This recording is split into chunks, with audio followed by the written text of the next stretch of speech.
Welcome back to a new lecture, and I'm back on my sum example. So in this lecture we are going to talk about global and local variable. So all the variable that are outside any function, outside any loop or outside everything and can be used globally are global variables. That means if I have defined x here and I can use it at anywhere, I can use that inside a function, I can use that inside any loop. So there is no restriction. That means this is a global variable and the value of x is going to remain as 10 at every place unless and until I change it. So that means x is 10 and it's a global variable and I can use it anywhere. Now if I take any variable inside this function, maybe z as 10, so this particular value is local variable. That means z is only defined inside this particular function and cannot be used anywhere else. And if I try to access it, it is going to give me an error. So let me take a simple example first. So here if I try to do this basic sum, I got my result. That means my x and y are working. So instead of doing that sum, if I try to print my x here and in the next line if I try to print my y,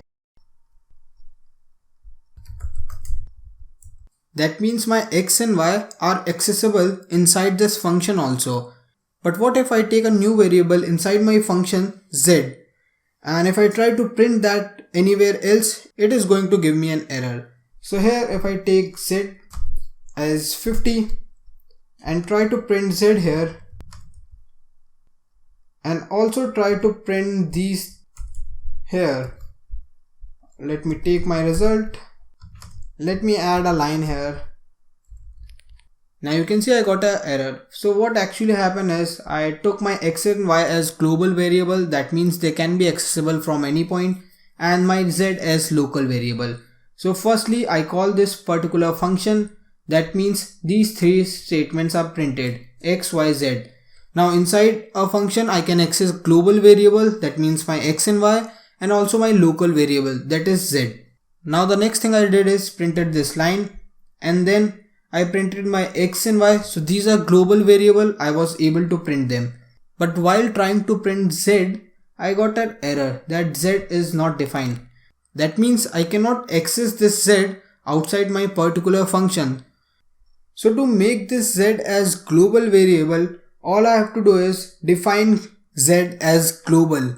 The simplest way is use a global keyword and then define z as global.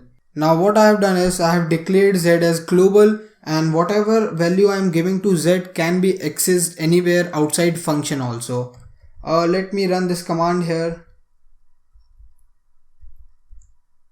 You can see I got my result. So the first three results are inside function and the next three results are outside function, and they were perfectly fine. So the motive of this lecture was to make you understand about global and local variable. So see you in the next one. We are moving forward really well with all the Python stuff, and I'm glad that you are continuing with your patience, and I hope you complete this course with all the concepts.